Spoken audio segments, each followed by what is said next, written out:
One thing that you might be wondering is if you have two different coins, if you have Bitcoin and Ethereum, can you change Bitcoin into Ethereum? Or do you always have to go back to USD or fiat currency, etc., etc.? So you can. There is one way that I use to send Bitcoin to Ethereum, or really any coin to any other altcoin. And that site is Shapeshift. So you can check it out here. And I'll just show you briefly in this video how to get started using Shapeshift. So Shapeshift solves the problem of if you have one coin, if I have Bitcoin, I can take some Bitcoin and transform it into whatever coin I want. You can see that there's a whole list of coins here.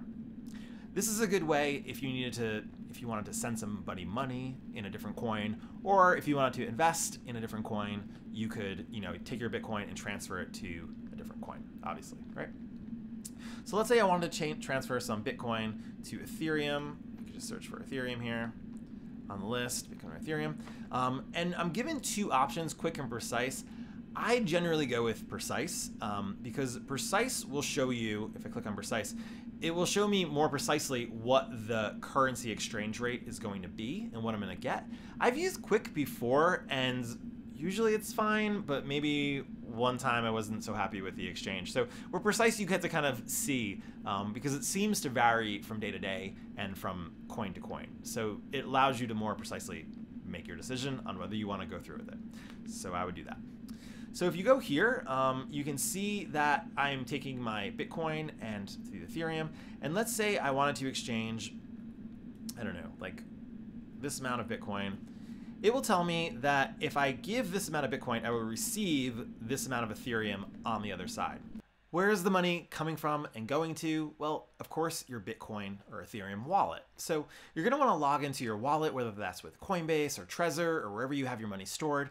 And what we can do is we can say, well, first I'll say the money I'm sending to. If I'm sending it to my Ethereum wallet, then I would choose receive here, and it will show me the address.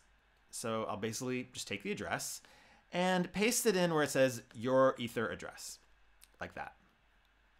The next thing it wants is your Bitcoin refund address.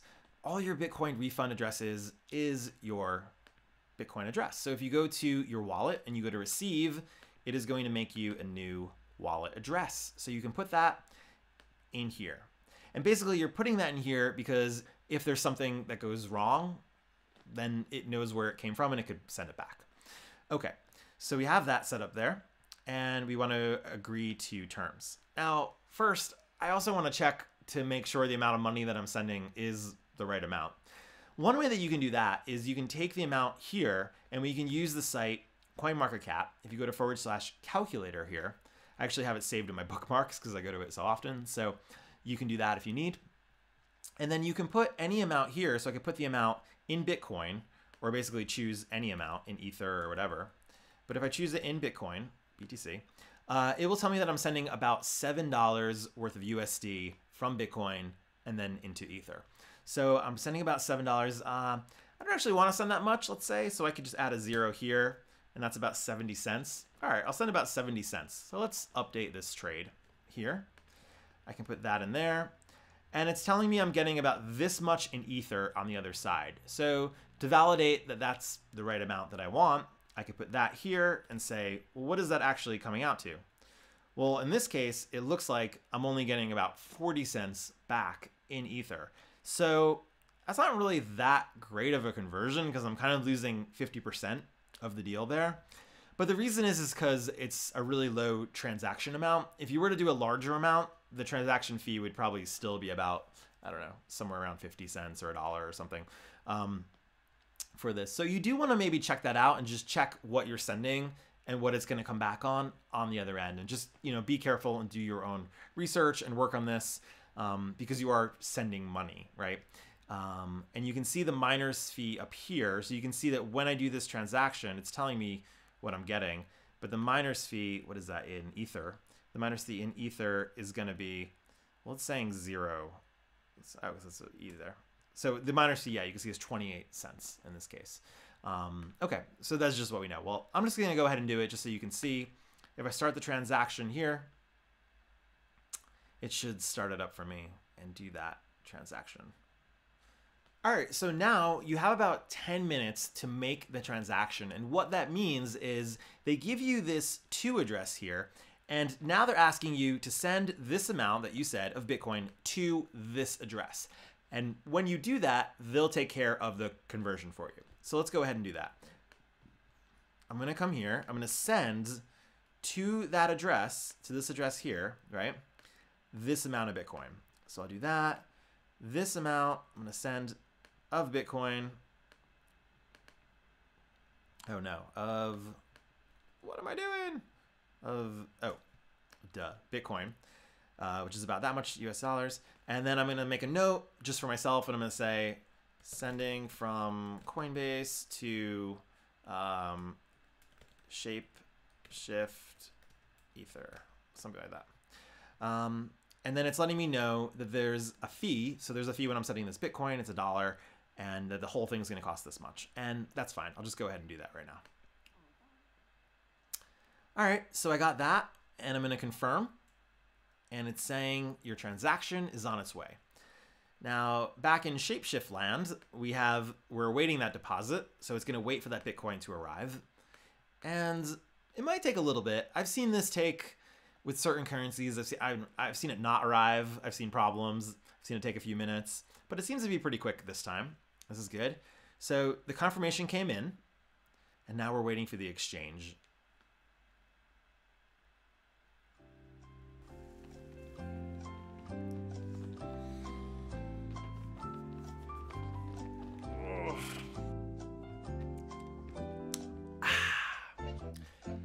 And finally, it is done. That took about a good 4 or 5 minutes for this exchange to complete. If you do precise, it's going to take a little bit more time than if you do quick, okay? So that's something to consider. But yeah, no big deal. I mean, it told me the order worked. It gives me this order number, which is a Shapeshift for Shapeshift. The Ether was sent. I can view it on the blockchain if I want. I can see it here. Nice, right? Also, it's telling me where it was deposited from, received, the whole deal is here. If you want, you can also take a survey, just cause. All right, so let's see if the transaction came in. Well, we can see I sent it from my Bitcoin wallet. It was sent, right? All those details are here. I made a note for myself what it was. And then on the other end of it, my Ether wallet, now you can see I've received Ethereum. Right here, this Ethereum has come in. So you can see it did in fact work. It was sent, again, from Coinbase through Shapeshift and then into my Ether wallet. And it's pretty magical that you can do that. And you can do that with so many different coins. If you want to own a variety of different coins, you could always buy them in Bitcoin, and then you can transfer to the various coins. You might not always get the best fees. It may be more expensive, so do your own research. I'm not suggesting that that's the only way to do it. But it is a common and fairly quick way to do it. So, and it's what I've used quite a bit. So there you go. Also, you may have noticed that with Shapeshift, we didn't actually ever log in, and we don't have a login. We don't need to save this. I mean, you may want to save your order number if it's a large amount or something. That's how I operate. I'm not telling you what to do, but you don't ever need to log in. It's just fully, they make the exchange for you. If you make a new address, then it's fairly, pseudonymous. It's not totally anonymous, but with Bitcoin, as we talked about. But it's a pretty cool service that you don't have to have any record or any central point of actually logging in with them. In addition, their support is pretty great. So if you do have any problems with it, I would recommend just reaching out to them, and always have your order number or your return address handy just in case if there's a problem. So check it out. It may be fun to just send, like I did, just send $1 so you have that experience. Give it a try, and good luck. Talk to you soon.